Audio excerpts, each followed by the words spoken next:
So yeah, we do these product coffee sessions every week, and they wouldn't be possible without some amazing sponsors. It takes a team of people to bring these sessions together. It takes a lot of resources in order to hold these sessions, host them, make the archives available, and so on and so forth. So basically, and if you haven't joined us before, all of our sessions are available to the public after about 90 days after the session.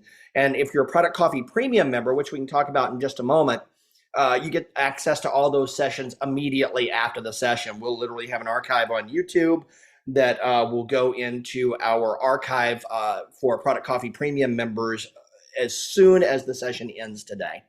And so take a look at that. And we'll talk a little bit more about premium here in just a moment. But first, let's give a big shout out to Method, who is a digital agency providing great software design and product strategy solutions for clients. The We've got Genuine Parts, and this is Genuine Parts is a fantastic company, about 100 years old, and they are going through a massive digital transformation and seeking product managers, especially in the Atlanta market, but really around the world, seeking product managers who have experience with modern product management techniques. They have had a historical view of technology management through their IT organization. They're building a product practice throughout Genuine Parts, and they've got tons of openings available right now in a time where openings are still a little bit harder to find. Go over to productcoffee.com/GPC, and that'll take you to a search on their careers website that pulls up all their product management opportunities. We've also got Sophion, who has some amazing software to help product management teams visualize how the work they're doing is driving results across the business. It's a fantastic platform.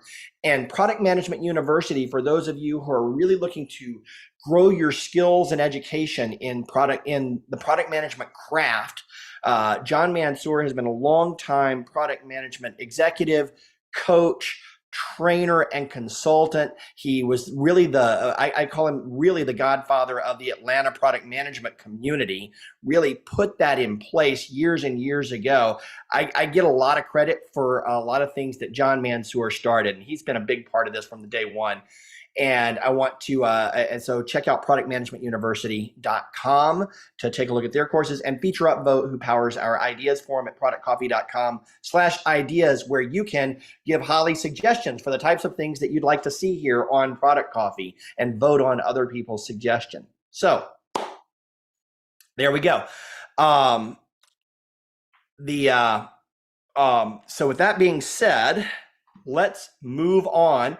I do want to call your attention. If you're in the Atlanta area, we are hosting on July 27th a new first for us. So we've been doing Product Camp for 12, 13 years now. We hold our monthly happy hours, and we do our online workshops, but this is a new in-person forum where we're going to do a deep dive into AI for product management, meaning as a product leader in my organization, what are the different vectors I should be looking at for AI in my product portfolio and in the work that we're doing? We're going to have case studies with leaders from around the Atlanta metro who are successfully building AI into their products and driving business results with it. We're going to talk about their wins and their losses and what they've learned along the way. We're going to look at new AI-based technologies that product managers should be familiar with and have a good command of, to have great discussions around the organization, so that as you're looking at all of your opportunities and the problems that you solve as an organization, how do we need to look at these new technologies to see if we can solve old problems in new ways? Or do we need to discount and set these technologies aside for a while longer and have a very clear why as to why we're not going to invest in that area right now. This is an all-day forum. It's going to be a fantastic event, first of its kind. And based on the trajectory that we're seeing right now, we're looking at launching these around the country as well. So if you'd like us, if you're not in Atlanta and you'd like us to bring one to your area and would like to help us bring one to your area, reach out to me, Jason at productcoffee.com, and we'll start that discussion right now as well. So, we've also got our next workshop coming up, and we'll get an announcement out about that soon. We're going to do a virtual workshop for prompt engineering for product managers. So it's taking it away from the science, bringing science into product management, but taking it away from the deep dive into some of the more data science aspects of prompt engineering and looking at it from a discovery perspective and day-to-day workflow. How can we master AI prompt engineering for generative AI to help us in our role as product people? That's going to be one of our monthly workshops, and announcement. A date is going to be July 14th. Registration will be opening soon for that as well. Look for that today, like later today. Awesome. Soon to a world near you. Excellent. So, and then we've got our summer book club, which is a little bit different than our through the year book club. We're taking a little bit lighter schedule, and you can go over to, if you haven't already signed up for the book club, productcoffee.com/book club, and that'll put you on the invite list, and you'll get a calendar invitation to all of those sessions. You only have to sign up once for each email address you want them at least. And that will be, and this month we're reading in July, on July 21st, we're going to be discussing a Harvard Business Review article that on the topic of generative AI in your organization, and looking at it through the customer experience lens, I believe it is. So Allison's not, Manesh's here. Yeah, thank you. Hey everyone, thank you. Product Book Club, it's a misnomer. It's not really. It's more about product and articles, videos. We review all kinds of things. So for the summer series, it's going to be a lighter series, and maybe just a video or an article. And then we talk about it and share our experiences. Andrew has provided some great feedback on some of our book club sessions. I think not only did he contribute a lot to one of our sessions in road mapping, but I think he may have received some knowledge that may not be in the book, but in our heads. So I encourage everybody to join, to, even if you didn't read it, and just to learn from other people that have read it and can talk about challenges and real life challenges that we work with on a day-to-day basis from a product perspective. Very true. The discussion. I think the next one is in July the 27th, I believe. I'll double check it and I'll post it in the chat. 21st. 21st. Okay. 21st. Thank you. I'm also the official calendar keeper. Keeping all of us on track. Thank you. All right, so that's that for that one. Now let's get into today's session. And we kind of introed this a minute ago at the very beginning when we first were logging on. And this is I'm really excited about this session. I was telling Gabe at a little closer to 7:30. We do these sessions every once in a while, and really intend to do them more often than we do, where we take a product manager from some company that is affiliated with that has been a part of Product Coffee in some way, shape, or form, and we do a deep dive into how they do product management there. And that can take a lot of different directions, but just understanding what helps different companies be successful, how they structure themselves, I think gives us all a lot of context to be better in our role and to learn from each other, and gives you potentially some ideas to go explore and experiment with in your own organization and take on more of that leadership mantle in your company, as well as just in your own career. So Salesloft is one of Atlanta's sweetheart success stories. We've had some great companies start here in Atlanta, and Salesloft is one of the most recently notable one in about 10 years. from its founding became a unicorn. And I remember back when Kyle Porter, who's the CEO and founder of Salesloft, years ago, he said, I'm going to build a unicorn in the sales space in Atlanta. That's what we're going to do. And he was laser focused on that. And the company has evolved, has been through several evolutions and pivots along the way in its quest to do that, and has gotten there.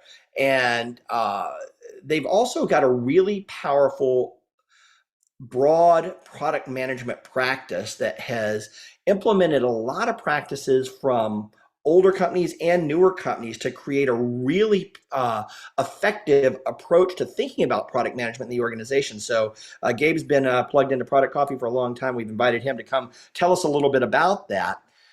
For those of you who haven't joined us before, we do keep a notes document, and we ask everybody to contribute to that. Go to productcoffee.com/notes, and that'll pull up a Google Doc that you can save in your own Google Drive, and we leave it there forever.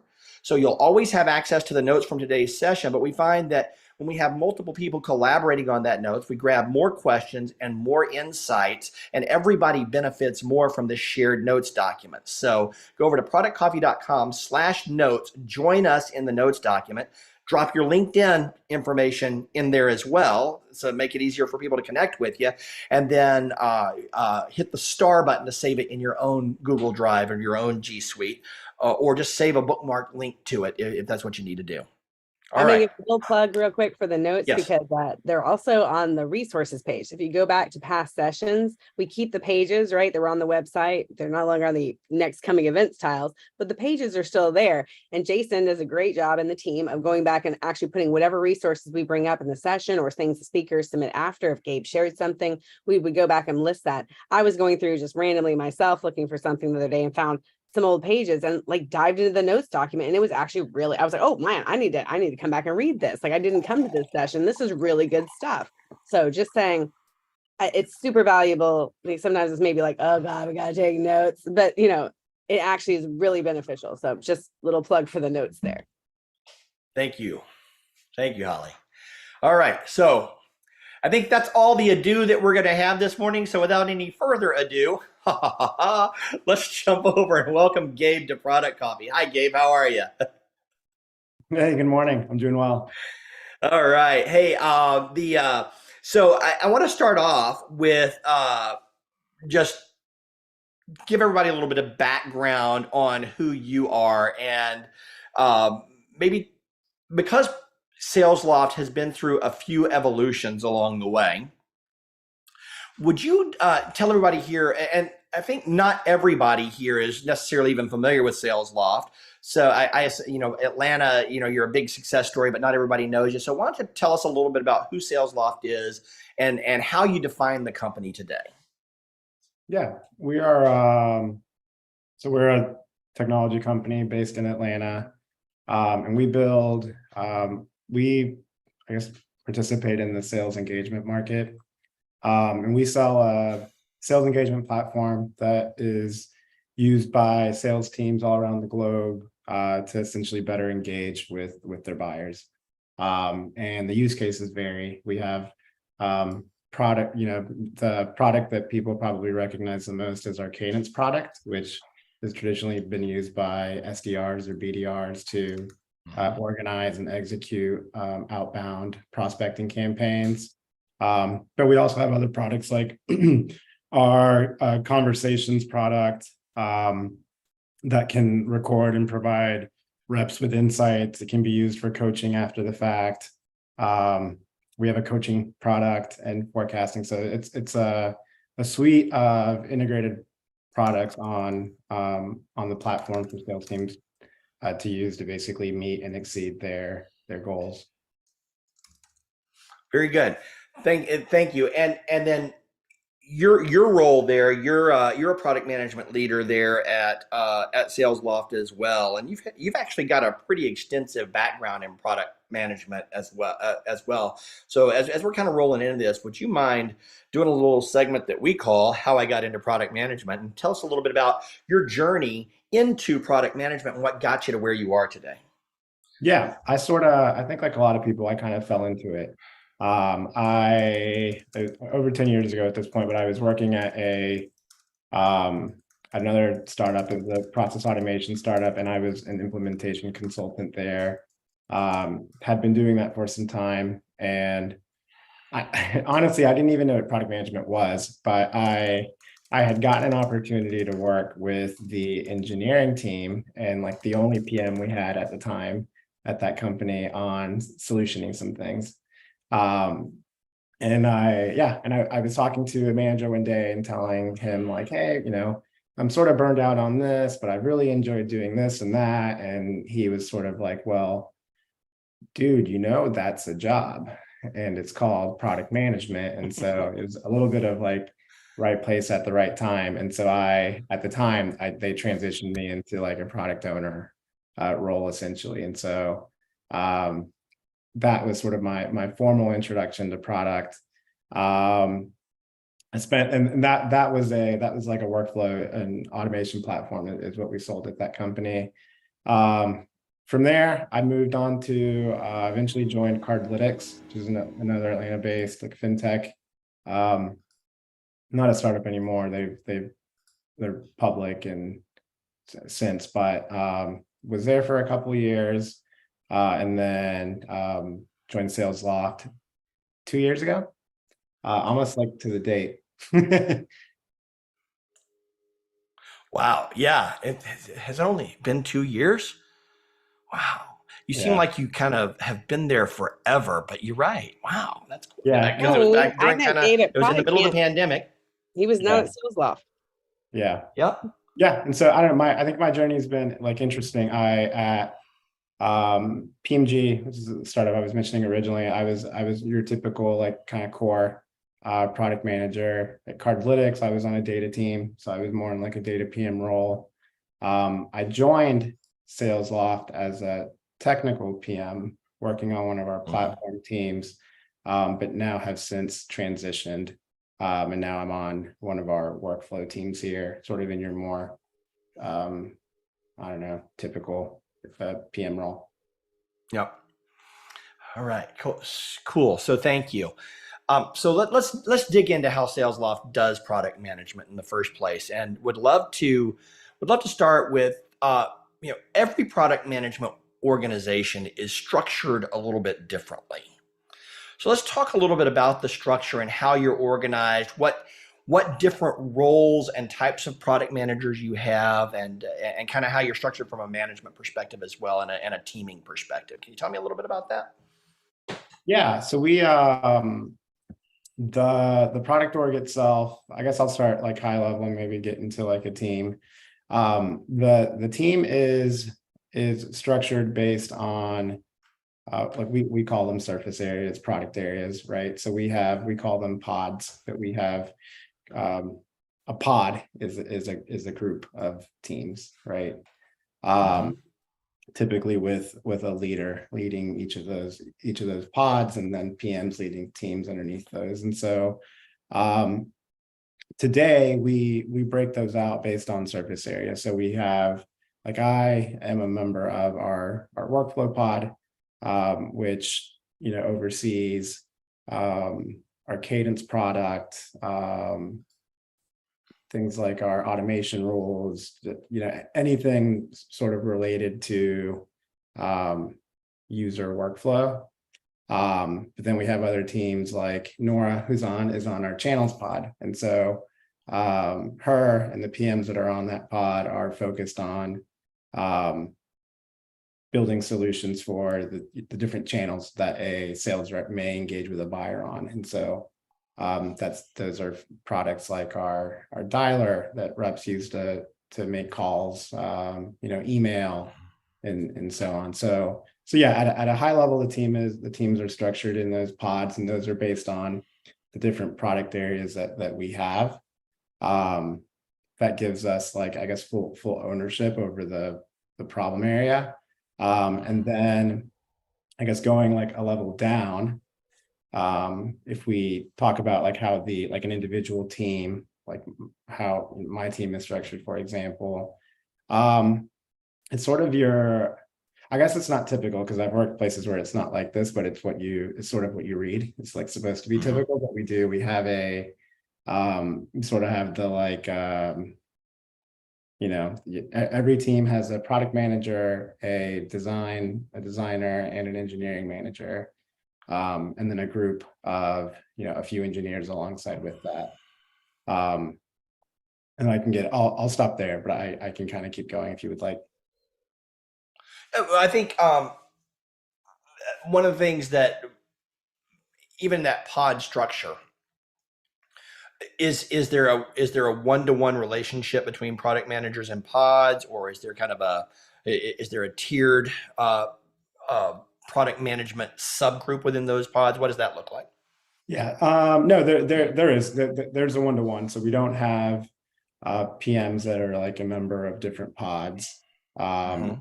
I made that transition, and it's almost essentially like a job change. Okay. The pods have different people that lead them. So for like a PM like myself, moving from one to another, I went from working under one manager to another. So PMs are one-to-one. Within those pods, yeah, we do have different subgroups, and those are the different like product teams, right? Mhm. So each pod probably has like one to, I don't know, somewhere between like 1 and 3 teams underneath it. Okay. And then each of those has a specific focus area. So Okay. like on my pod, we have somebody that's dedicated to our cadence product. I am more focused around sort of all things like automation, and that sort of varies. So there's within those pods, there are subgroups, and we're all focused on sort of specific problem areas in the product. Gotcha. And then as you go up toward the CPO level, how is the overall organization broken down? Sort of like at the executive level, or just still on Yeah. the product side. Uh, so really on the product side, Mhm. So but what I'm looking at is what I'm curious about is the layers of management and coaching and guidance that come from the CPO down yeah, to the code level. How does career development work as part of that organization? What's kind of the career path look like? yeah. So I guess above like we have different flavors of the PM level. So we have sort of like a PM role, senior PM, staff PM is sort of our flavor of what others sometimes call principal. I feels like Okay. staff is what's popular now, so that's what everybody is calling it. But so within the PM role, we have those different levels. Sort of above that, for those that choose to go the managerial route, we call them pod leads.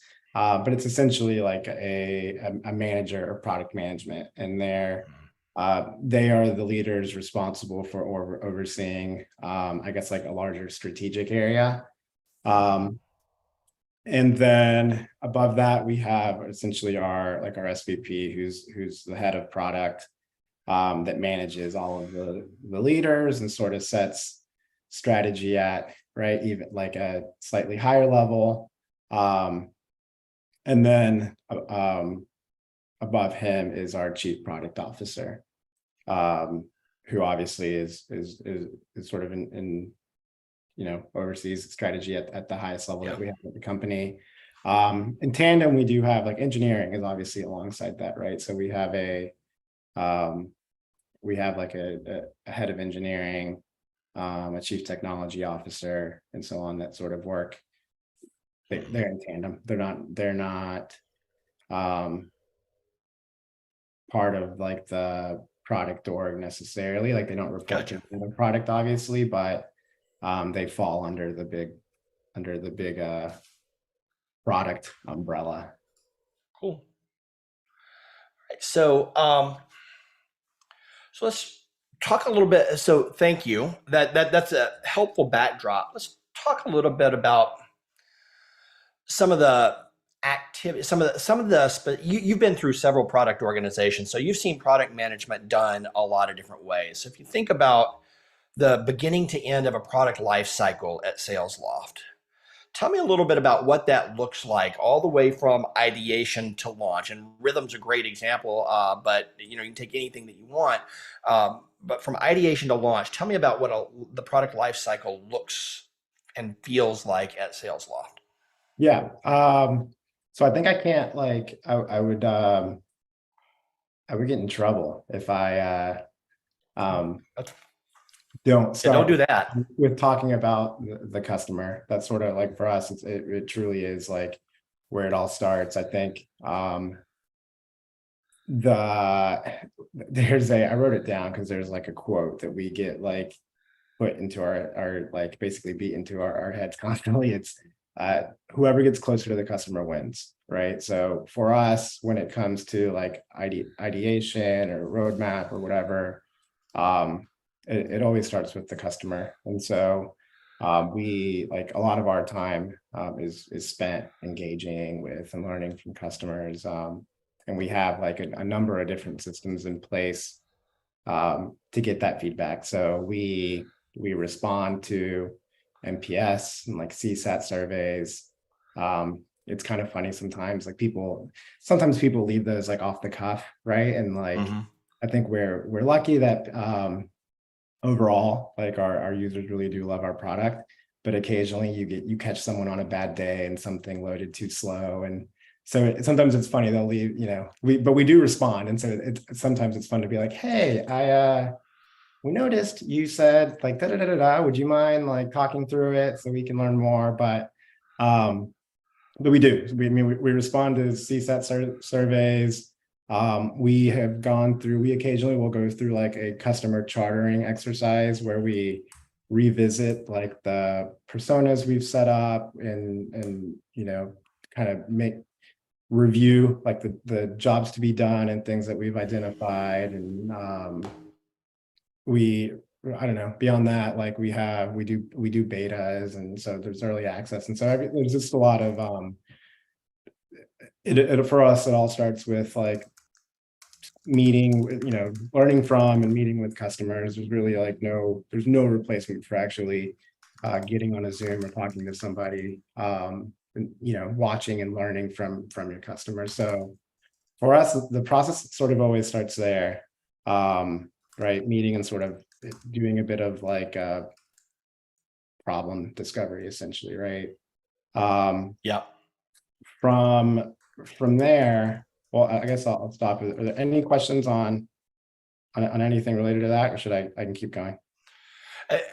There's definitely something I want to come back to, but I'd like to keep going right now. I do want to come back in a moment to that NPS and CSAT surveys and something that I think it was Claire that was asking about it a moment ago. I can't remember for sure who it was, but really digging into the notion of how that idea ingestion process plays into that. But let's come back to that after we kind of do the 10,000 foot view. Cool. Yeah, I can talk about that. Sort of beyond that, beyond problem discovery, we also spend, and this is almost more of like a principle, we spend a lot of time writing, like heads down in thought. And so like another thing that we're constantly told, right? Writing is thinking.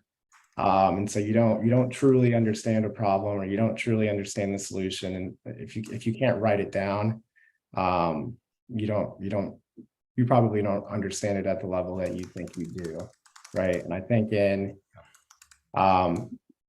for me, that's something that I've enjoyed. Like I definitely from my experience, not at Salesloft, but in technology, like things tend to move quickly, and writing sort of forces you to like slow down and actually think through this problem or the solution or whatever it is in depth. And so it has saved me a number of times where I think I deeply understand something, and I'm sort of gearing up the teams and stuff and this and that, and then I sit down to write, what is the problem we're solving or something, and I'm internally arguing with myself on things, and it's like a good reminder to like, what slow down. You don't really understand this as much as you think you do. So For us, writing is a big part of our jobs. We write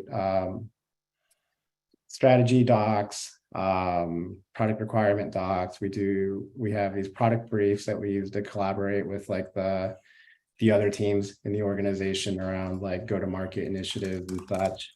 And then there are a number of other like regular recurring meetings that we have that provide us like an opportunity to get input from others on those documents. So it's a big async sort of share early culture. But additionally, there are certain meetings that we put in place to make sure that to give like PMs and others an opportunity to sort of let others like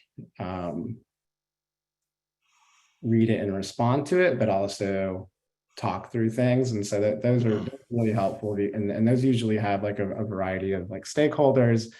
And that's always been helpful because you don't know, like we all have different backgrounds and experiences. And so there's always something that somebody else might catch or a question they might have that you just didn't consider. And so I think it does a really good job of like when we actually set out to create JIRA tickets and like a feature development plan, it always feels like, nothing is ever totally bulletproof, right? There's always an inherent risk in what you're building as what we're building as product managers. But there's definitely like having those steps in place does give you a little bit of confidence that like, hey, we've vetted this, we've gotten feedback, we've done these reviews.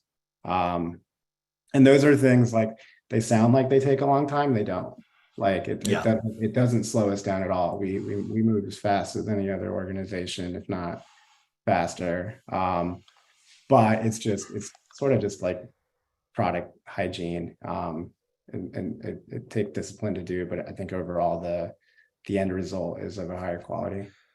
I think that's a real key observation that you're throwing out there. It can't be stressed enough. So often people talk about, we know the things that we ought to do, but they take so much time to do. We don't have time to do it the right way right now. But what you just said is so important. You do take the time to do it, and ultimately you do move faster. And when you look, I can't even list the number of pivots that I know Salesloft has been through, but I think it's at least 4 in its lifetime. And the complete pivot and redirection of the company comes from that discipline that's been there from the very beginning, even as the team was figuring things out, and has led to outstanding results that everybody can agree with. So that's a great call out. Thank you for that, Gabe.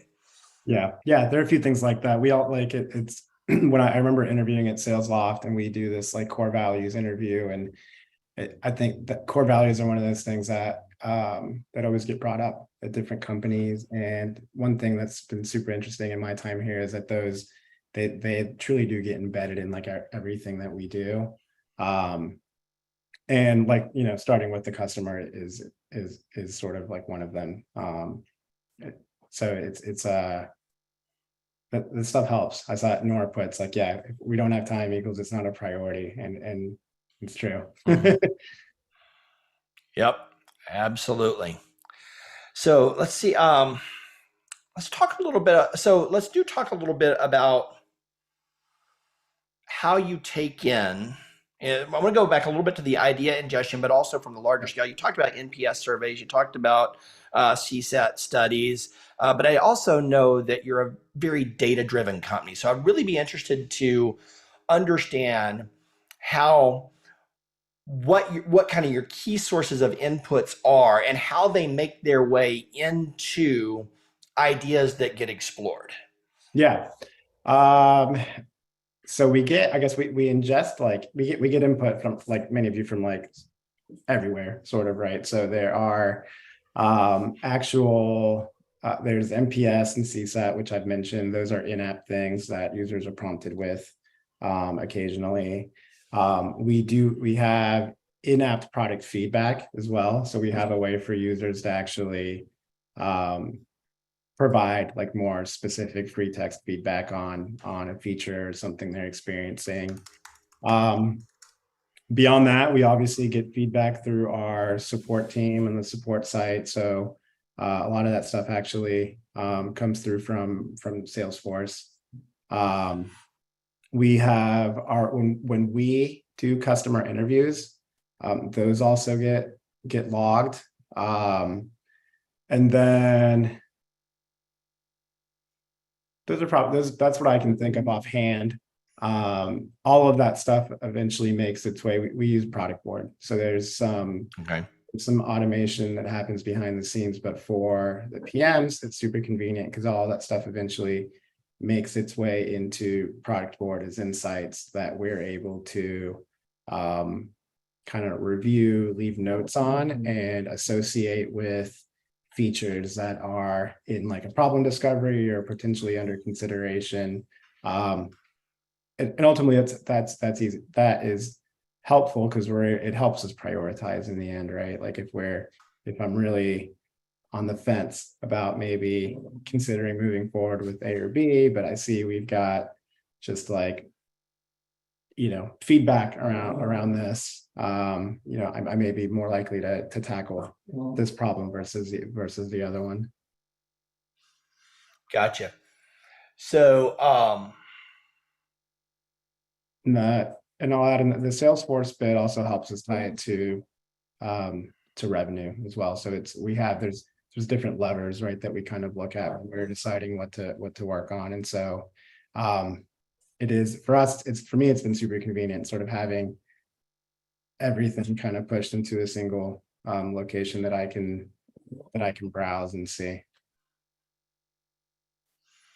So, and then as that information comes in, you'd be responsible for an individual would be responsible for a pod, and you're looking at the ideas and the commentary and the feedback and the results that you're getting in that area of responsibility. Does Salesloft have ceremonies or events where larger parts of the organization come together to look at that and innovate and ideate on it together? Is it done kind of in a distributed asynchronous fashion? How do you go about doing that from a people and a collaboration perspective? Yeah, a bit of both. So we have like company and organizational OKRs that get set, right? So Okay. As a product org, we have a set of OKRs that we're working towards. And so like when we go into planning, typically we will take as PMs, we will take direction from those, right? So if these are the goals that we are sort of working towards, and this is the piece that's sort of harder to do, right? Like product board doesn't help you align this thing directly with that. Maybe they have something to help do that, but this is a piece where we as PMs, we're aware of what the organizational goals are, and so we will identify things that basically drive those goals forward. So that part is done async essentially and at like the pod level, right? So the pod will sort of do sort of their own planning. Eventually we do have like a larger like ceremony, if we'll call it that. We call it like a backlog review, where the group comes together and essentially we will go through and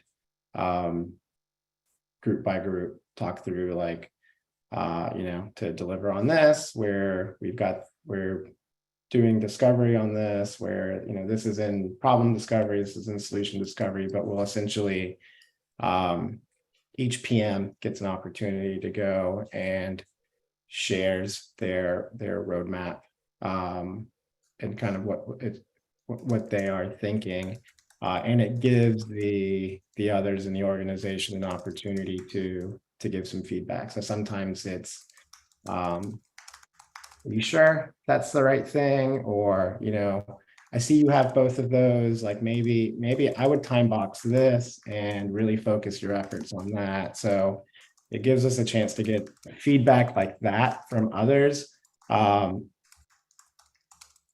Sort of it's a double check, right? Like, I think I prioritize this right, but is that, additionally, it's just an opportunity to get input from others. And I've always found it helpful, collaborating, like I get a scoop on like what some of the other PMs are thinking. And so it just gives us an opportunity to, now that I know what they're doing, maybe there's something we can work on together, or I can help, or maybe I might choose to accelerate something that I'm doing so that, somebody else has maybe something that they may be dependent on me for down the road.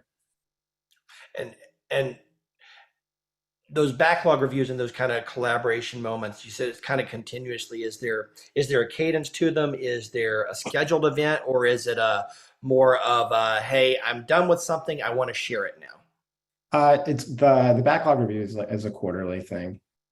Okay. Yeah, so that's like a sort of a regular meeting that we hold on like on a quarterly basis. We're sort of, as PMs, we're kind of always planning, right? As things, Yeah, sure.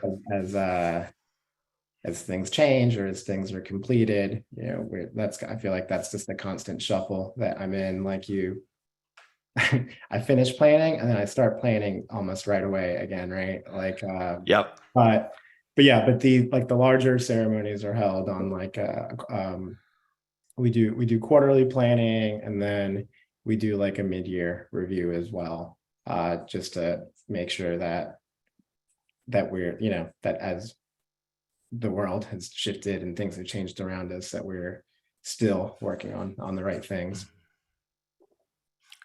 Cool. And Hector, you had a question about some of the tooling. You wanna ask that question and kind of dig in on that, because I think it's a good point to talk about that. Yeah, I just wanted to understand, and thank you so much. Gave a great discussion. I'm interested in finding out what tools you guys are using to capture stories and or requirements from customer segments that you're targeting. And then how do you keep clarity as to, traceability? Because I think traceability is key for new features, new product development.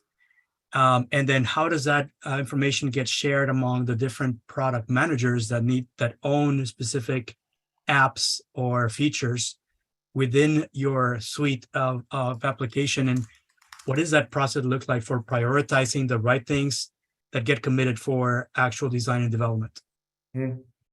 Yeah, great question.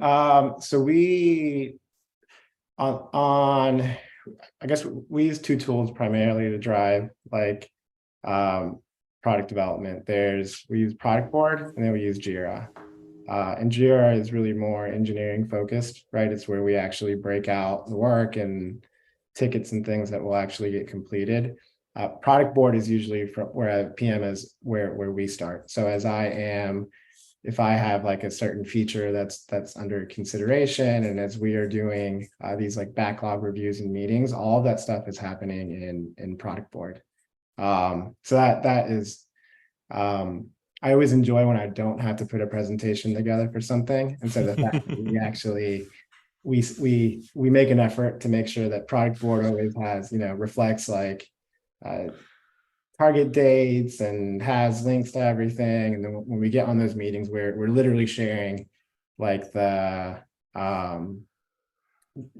Product Board screen that says, these are the things that we're thinking through.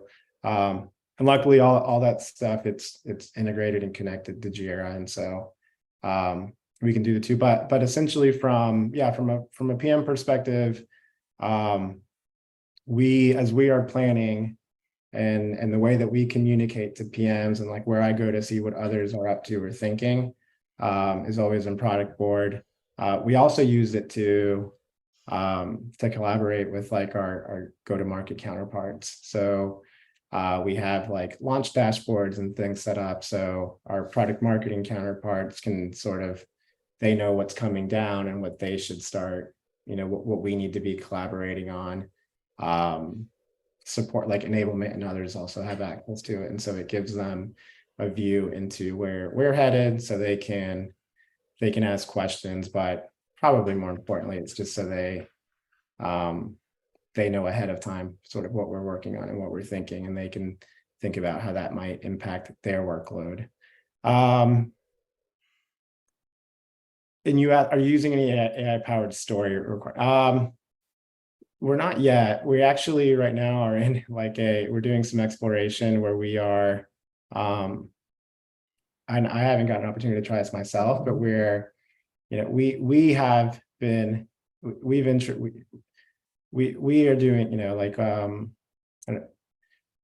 data science and AI is not necessarily anything that's new to Salesloft. We have for years, we have email sentiment, we have deal engagement scores. We've had AI embedded in the product in other ways. But something I am greedily excited about is we've been sort of looking into how can we apply some of these things to our own feedback to help us. So this would be an internal thing, right? Yeah. Yes. And And so that has to do with traceability, I think, because the more apps that are all need to work together, and then you also have a whole slew of third-party applications that you need to interoperate with, yeah, and that is API management. So, traceability is complex in your world. So I'm thinking that with the tools that I'm very familiar with, both of those tools that you mentioned, and I know you have problems, and there are now some investigating the newer requirements management and traceability tools that are out there. And there's a whole slew of them that are AI powered, and they are nothing like the current products that most product managers work with. And I just can't believe that people aren't really thinking about trialing some of these tools and figure out how to overlay them, and maybe over time integrate them into your story or requirements gathering process. Because both you and I know that Jira is basically all for the developers, right? It's specifications. It's not the user stories or the information that you are exchanging with or collecting from customers. And so there's a lot of work in rewriting, the stuff that is in Jira in a way that makes sense, that you can discuss it with customers and get real feedback that is meaningful as to how are they using your apps, right? Yeah. So all of that will, I think, cut time if you actually will do that. If you want to, we can talk offline more about that. But I just wanted to at least get your point of view as to what you guys are doing right now. Yeah. I know. Go ahead, Gabe. So yeah, we're exploring that stuff through some partner products, but we're also just leveraging the teams that we have in-house to be able to, being able to answer questions like what are the most, what is the biggest problem we have, things like that that'll help us ultimately prioritize, because we do have a ton of feedback and input, but you have to go through it individually. And so the beauty of some of these large language models and things that they can help us with as PMs is summarize that stuff for us, right? And sort of help us. I don't know what the so yeah, and one thing I do know, Hector, just to kind of land the plane on this topic, is I think there's a lot to be discussed. And we had a great session last week on AI tooling for product manager, which was that week before. But there's a lot going on in that space. And for example, I know Product Board has recently announced they're actually starting to incorporate OpenAI's GPT-4 into their platform so that they can do exactly some of the things that you're talking about. And that's some of the early use cases when product managers were first exploring the mass release of these large language models and chat-enabled solutions, was accelerating requirements development by using these tools to build acceptance criteria, for example, and to help you find corners that you may have missed. It's a partnership, and I think there are a lot of things going on there. And I'm specifically excited about some of the stuff that Product Board is doing in that space. And I think AHA is doing some stuff in that space as well. But great call outs, and thanks for that. I want to, I have a small question. We got to start landing the plane here, but I got a couple of other important topics I want to make sure we can get to. One of which is Robert asked in the chat a moment ago, Gabe, if you have a sense that the documents you produce, as you're talking about all the writing that you do you have a sense that the documents you produce are read and acted on, or are they primarily for your thinking process? I know you talked, writing is thinking. Do those larger documents get consumed elsewhere in the organization, or are they really primarily for you? A bit of both, but like, I mean, part of writing it is just, like I said, writing is thinking. So there's definitely a bit of it that is just for us, but yeah, we do know that that they're read. We use Slack internally to communicate. And so we have channels where we will publish these documents as we have them. And then you'll start to see the comments and things come in. So I guess we have like some systems in place that we put together to make sure that we do get feedback on these. Some of those are just like dropping it, and there's sort of an expectation that we as PMs are spending a little bit of time reviewing and helping others and giving feedback. So probably the two primary ways is early on, we'll share them in a channel and get feedback there. But then we also have other more regular, like weekly, we call them deep dives, where our opportunity, we typically, there's like a set agenda, and we'll go through topics, and it's literally sharing the document. We do the thing that I think maybe originated with like Amazon originally, where we take the first 15 minutes, we read it, people leave notes, and then we go through and discuss it. So so yeah, I guess there are a couple of things that in place to make sure that those documents are not, they're not just in the cloud somewhere, but that we're actually getting feedback and input on those. Cool. Thank you. That's an important part of the awareness of how those things are used. A lot of times people complain in a lot of enterprises, I spend all this time creating a big document, and then nobody ever actually uses it. Mm-hmm. You've called out two important things, though. You have cycles in place and enough history with the documentation that you create to know exactly how what you write is used throughout the organization, which helps you write it better. And then I keep going back to that great comment about, writing is thinking. And that is such an important part, even if nobody ever did consume your document. The work that you do to write what you write makes you more of an expert and gives you a better grounding in what you're doing. And I think that's a hugely important takeaway for everybody to consider when we think, I hate writing. It's so important for that very reason. Mm-hmm. And we don't all think I hate writing, but I know some people do. And I got one more question. We're running out of time, but Edie asked about how you use the jobs to be done framework and how do you update it. It's one of the things that you kind of commented on early in the session, and that's a huge topic for me. And if you could just do 2 minutes on how you approach jobs to be done. Yeah, so we and I'll start with sort of how we came up with our jobs to be done. We have this like customer chartering process where we essentially we were, every PM was, we went out, and our job was essentially to interview existing customers, and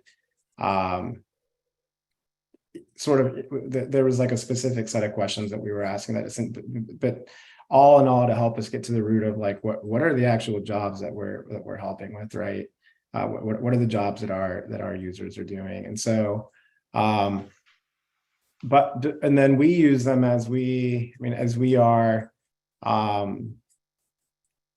putting together solutions, like we are literally tying like this, this feature, like when we're talking about what will this solution do, what will it solve, is we are always relating it back literally to the jobs to be done. Like it helps them do this and that. And so as a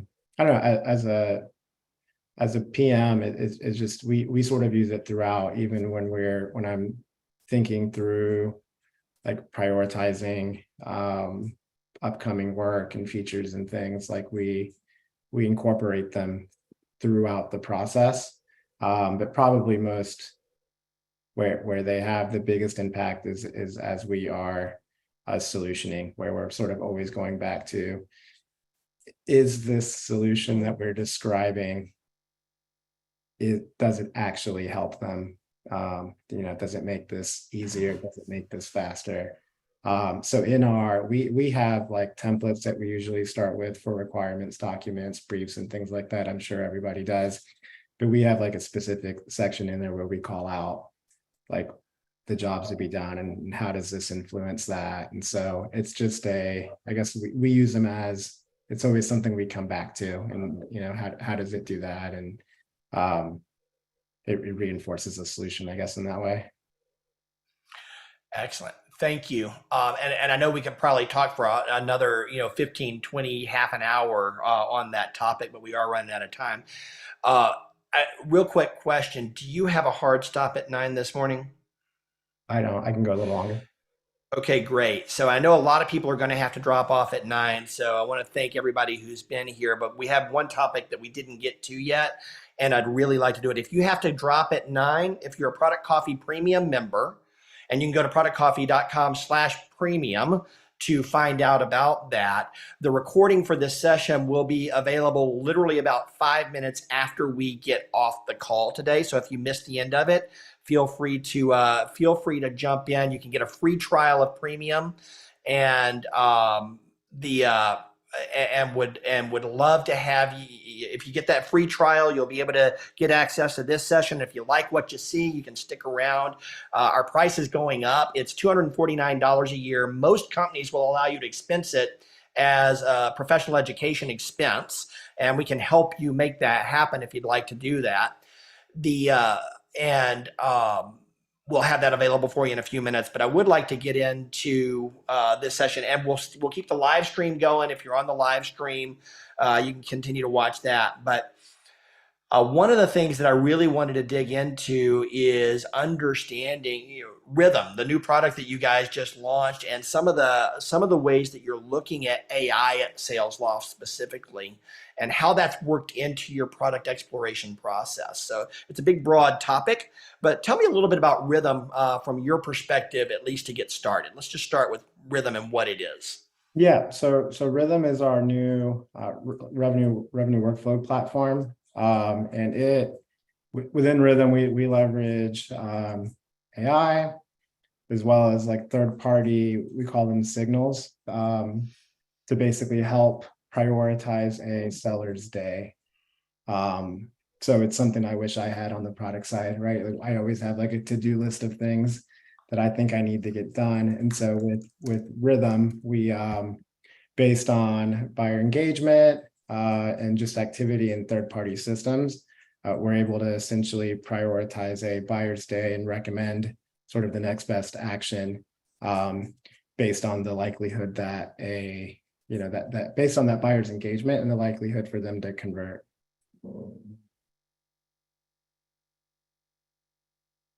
And I think you went on mute.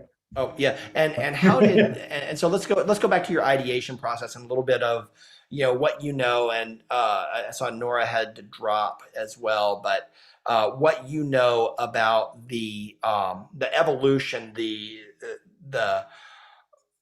what led to the development of Rhythm, and what were some of the considerations that brought in some of the new technologies that you're using there? Yeah, and I think to start, like, because Rhythm is AI related, I think like something for us is something to keep in mind. One of our product principles is that we build for people, right? We believe that like sales is a fundamentally human thing, and so and we want to keep it that way, right? Nobody wants to buy from a bot. They want to buy from people, and what we want to do is supercharge sellers so that they can give those buyers the best experience ever. Because the only thing better than like a contract being closed is a customer referral that you can use, right? And so for us, sort of the concept behind Rhythm is that, and I think this is in many industries, it applies to product as well, right? Like there's just a point solution for everything, right? So your typical rep uses Salesforce, Salesloft, Vidyard, DocuSign, right? I could probably name like 15 more applications. And so that creates there's just a lot of noise, right? Like when they start their day, it's how do you prioritize all that stuff? How do you really know what to work on next? And so the idea behind Rhythm initially was like, well, what if we could pull all that stuff in? And what if we could actually go a little bit further? What if we could help the rep sort of prioritize their day based on what we know? And so Rhythm essentially delivers on that, right? It's able to tee up work from them based on sort of their, prospecting, like their cadences that they already have set up in Salesloft. But it's also aware of how buyers are engaging with things that have been shared outside of Salesloft. So if I shared a video with you and you watched it, or if I shared a DocuSign contract, as buyers engage with those things, maybe, it might be signing a contract or responding to an email. We are using AI to essentially help prioritize that. So, and we're seeing it is live, it's in the world, and we're seeing it. It's when you start to build a product, you always have, how are we going to measure success? What will this look like? You sort of have your you make your hopeful list of things that you hope to see. And this is a case where in the beta, and now we're live, we're really seeing the results that we sort of wished for when we set out at the beginning. Very cool. Thank you for kind of talking through that a little bit. And I want to see, I just want to look here and see if we had any other questions that we didn't get answers to. I think we covered all the highlights. If you're still here and you had a question in the chat that we didn't get to, feel free to raise your hand and we'll pull you in here. I think I captured everything. Yeah, I think the only thing that we didn't really touch on that I would have liked is just around data. That's sort of the product is when we talk about product, it's always a loop, right? There's a cycle, and so the last bit, we talking to customers, writing. We talked about the team structure. We have a big culture around measuring outcomes and sharing those insights. And like another phrase we're always told is data is a gift, right? And when you receive it and you give it. And so it's something that we're always tracking. Is this thing actually delivering on the outcomes that we thought it would? And then as we have new insights, we have meetings in place and things where we make sure that we share that with not only the product team, but the organization as a whole, right? Because for example, when I see that Rhythm is helping reps book more meetings, that is helpful. It's a pat on the back for us, right? We worked on this solution and it's there and it's actually helpful, but that's also useful information for our revenue teams that are going out and actually trying to sell this product. So yeah, data is a big part of what we do, and we sort of think about it from the beginning, right? When we're building something, it's what is the outcome we're trying to get to, or what's the behavior we're trying to change, and how will we measure that? And so it's a hard part, that thinking in that sense, but a lot of the collaborative async stuff that we do means that we get the support. There are, in any organization, there are people that are more, they're just more data centric, they think like that. And so I think bringing it all together, it's important, but we have, PMs have support from others. So I see Robert threw his hand up, and this was, and he had a question earlier that we kind of touched on. So Robert, go for it. Thank you.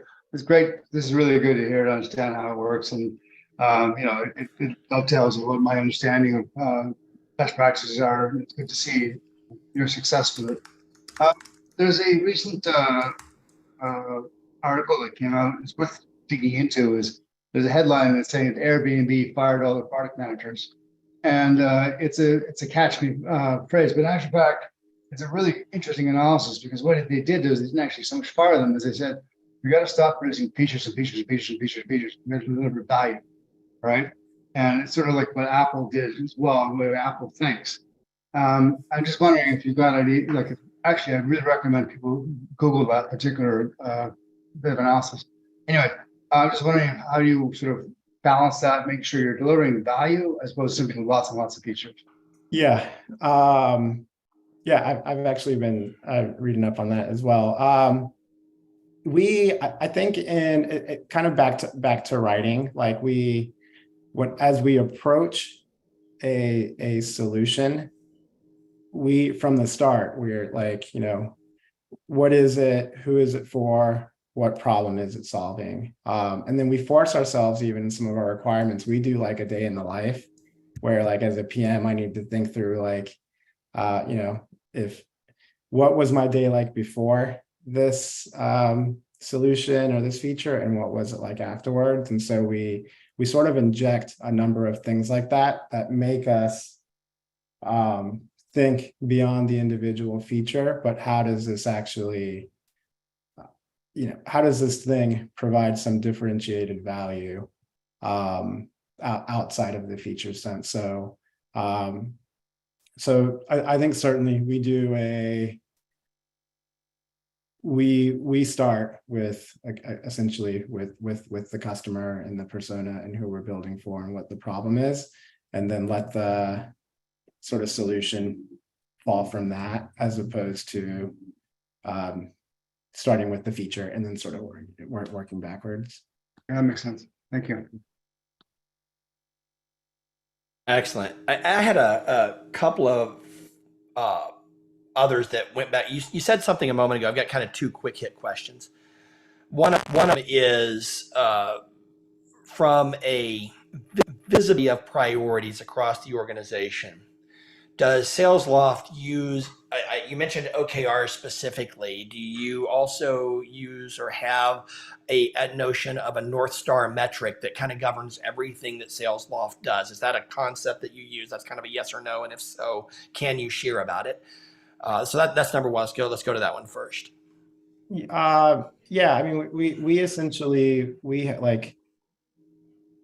ours is tied to the outcomes that we want to provide for our customers, right? And for a lot of the customers, it's creating pipeline, closing deals. And so we have like specific metrics that we try to tie features to, and how does this influence that, right? So if you are if you're in biz dev or you're an SDR that's using our application, for you, they're measured on how many meetings they can book, right? And so if we are, so that is like meetings booked is always a metric that we go back to, and how is this thing helping teams book meetings, or how is it helping them close deals? And so I guess we don't have like one per se, but we do have like a short list of outcomes that we want to make sure that we are driving with the work that we're doing. Mm-hmm. And Okay. those are customer outcomes. We basically, I mean, that's our job, right? How do we, that's who we're building it for. How do we help them meet and exceed their goals? And so we've taken time to sort of identify, like, these are the 2-3 things that all sales orgs want to do. And then we relate things back to those. Mm-hmm. Okay, great. And then related to that, and back to the OKRs that you were talking about a moment ago, one of the things that I picked up on that you said is you've got OKRs that are set for you. And are the pods, are the product managers, are the product teams involved in the refining of those OKRs? Is there a negotiation, or are they essentially set in a cascaded goal type of a fashion? You've got objectives and key results. And I'm just curious of which of those components are given to you as targets versus where the collaboration exists on setting what those OKRs are going to be for any given period. Yeah, we're typically involved, at least at the PM level. We're involved. We help set the key results. So kind of at the leadership level, right? They have like the large objectives that they want to set, and they have an idea of what the key results should be. But certainly we are involved and get to kind of provide input and feedback into what the sort of the list that we ultimately commit to is, right? Yeah. Okay. And then how frequently do you go back and reevaluate and update those OKRs? Yeah, I think I mean for us it's like the okay setting them is an annual process. But I think they probably get, we reevaluate them. I would say like per quarter in some regard. Probably the mid-year check-in is probably where we look at them most deeply, but I think on a quarterly basis at like the product leadership level, they're reviewing and making sure that that they make sense and right, that they still make sense, because we all know that things can change drastically in 6 months. So Absolutely, especially right now. yeah. Absolutely. So great. Any other topics or kind of parting shots from the how Salesloft approaches product management as a whole that we didn't get to that you want to go back to? No, I think when I think about what we do, it's sort of it's there are like four principles that I sort of have gone through, right? It's things we always sort of preach are whoever gets closer to the customer wins. Writing is thinking. We believe that like sales and sort of product, it's a team sport, right? And data is a gift. I think those are things we anchor on. I think something for people like watching and listening, something to be wary of is that like how we deliver on it. Like it's great to see best practices and see how people use them, but something to keep in mind is that depending on your business and your stage and your cycle, right, some of the things that we do may not make sense, or you may have a different twist on them. So it's just the things we do now are different from the things we did 3 years ago. So as the company evolves and changes, how we go about our strategy on how we deliver value to our customer also changes. So I think that's just sharing best practices like this, I think, are super useful, but you definitely don't want to go and like try to replicate something exactly, because there's a chance that maybe it doesn't make sense for your product or your business. Absolutely agreed. So thank you. Last question I've got for you, and then we'll wrap it up here. But I'm curious if a lot of the people who come to Product Coffee are earlier in their career than you are, and you've been through several organizations. I wonder if you had a piece of advice for someone who's been in product management for a couple of years and is looking to grow and become more influential and more impactful in their career. What advice would you give to product managers who are wanting to improve and expand their influence? I think I would say I